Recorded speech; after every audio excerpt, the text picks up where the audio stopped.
Assalamualaikum warahmatullahi wabarakatuh. Perkenalkan, kami dari kelompok 5 akan menyampaikan terkait tugas dari matkul algoritma dan pemrograman yang materinya merupakan branching instruction dan procedure and macros. Perkenalkan, saya Lutfi Abdul Malik dengan RRP 2042241055 dan rekan saya. Perkenalkan, nama saya Anura Prima Prasita dengan NRP 2042241046.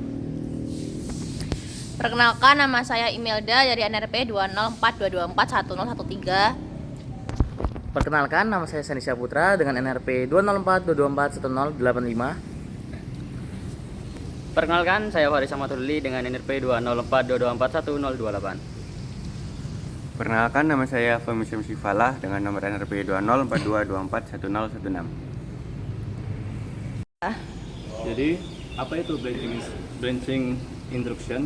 Branching instruction merupakan instruksi dalam pemrograman assembly untuk berpindah ke bagian lain dalam kode tanpa syarat. Untuk dalam branching instruction ini ada 3 tipe, yakni ada call, ada wrap, dan jumper. Untuk selanjutnya akan dijelaskan oleh teman saya. Oke, untuk call sendiri adalah gunanya untuk memanggil fungsi atau prosedur dan menyimpan alamat instruksi. Lalu untuk read gunanya untuk mengembalikan eksekusi ke instruksi setelah call. Lalu untuk jump, melakukan lompatan langsung ke alamat tertentu tanpa menyimpan alamat kembali. Lalu untuk manfaat dari call adalah menghindari penulisan ulang kode yang sama. Dan yang kedua, memungkinkan penggunaan subprogram yang bisa dipanggil kapan saja. Untuk materi selanjutnya akan dijelaskan oleh rekan saya. Baik, di sini saya akan menjelaskan tentang tipe Baik, jadi di sini saya akan menyebutkan tipe-tipe dari call sendiri. Call memiliki 4 tipe, yakni direct within segment near call, indirect within segment near call, direct intersegment for call, indirect intersegment for call. Dan lalu saya akan menjelaskan read. Read adalah saat instruksi mendekati call akan menyimpan nilai petunjuk instruksi setelah instruksi call ke dalam stack. Read sendiri di akhir prosedur akan menyalin nilai ini dari stack kembali ke IP. Teman saya. Kami akan menjelaskan terkait dengan materi kedua, yaitu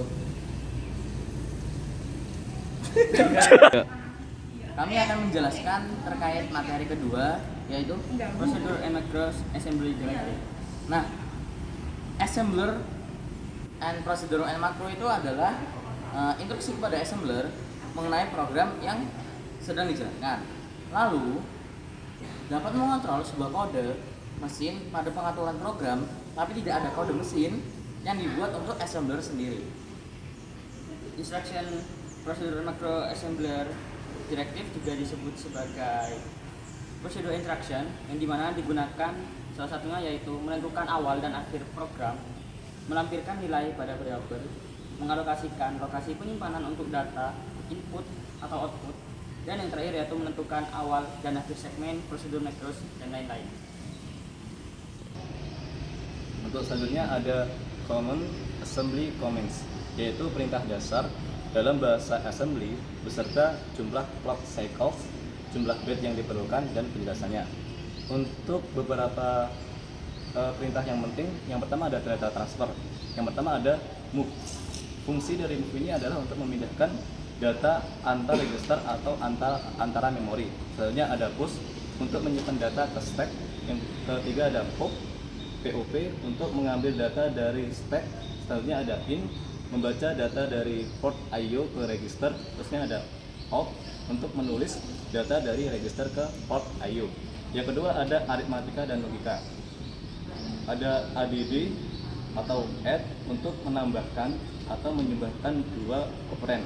Selanjutnya ada substitution, mengurangi satu operand dengan operand lainnya. Selanjutnya ada MUL atau mul untuk perkalian 2 operand. Selanjutnya ada diff untuk pembagian operand, dan ada AND operasi bit plus AND, ada OR untuk operasi bit plus OR, ada XOR operasi bit plus XOR, dan ada NOT atau NOT untuk operasi bitwise NOT, membalikan ke setiap bit. Sekian.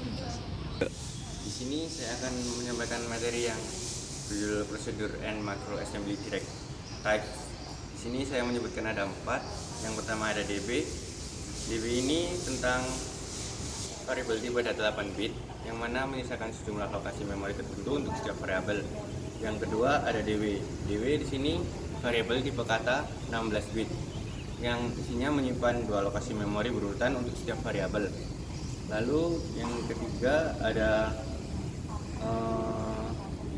ada segmen dan ends. Segmen dan ends ini, segmen sendiri digunakan untuk menunjukkan awal segmen kode atau data atau tumpukan. Ends digunakan untuk menunjukkan akhir dari segmen kode data atau tumpukan. Lalu yang ketiga, yang keempat ada assume. Assume sendiri digunakan untuk sebagai lanjut saja. Yang kedua, yang keempat ada org, and even EQ. Org sendiri digunakan untuk menetapkan alamat awal, and digunakan untuk mengakhiri program, even untuk memberitahu assembler untuk menyimpan program, dan EQ digunakan untuk melampirkan nilai ke variabel. Perkenalkan, nama saya Muhammad Arif Ilham dari Departemen Teknik Instrumentasi dengan NRP 204224107. Nah, di sini saya berkesempatan untuk menjelaskan instruksi daripada Assembly Directives. Di sini meliputi yang pertama yaitu prop, yang kedua yaitu ENP, yang ketiga yaitu near, yang keempat yaitu far, selanjutnya yaitu short, dan juga selanjutnya makro dan juga ENM. Nah, untuk pengertian dan fungsinya masing-masing, yang pertama yaitu prop berfungsi untuk indikasi awal dari sebuah prosedur. Yang kedua yaitu ENP adalah indikasi untuk akhir daripada prosedur. Selanjutnya yaitu near untuk panggilan intrasegmen, dan yang selanjutnya yaitu far fungsi untuk panggilan daripada intersegmen.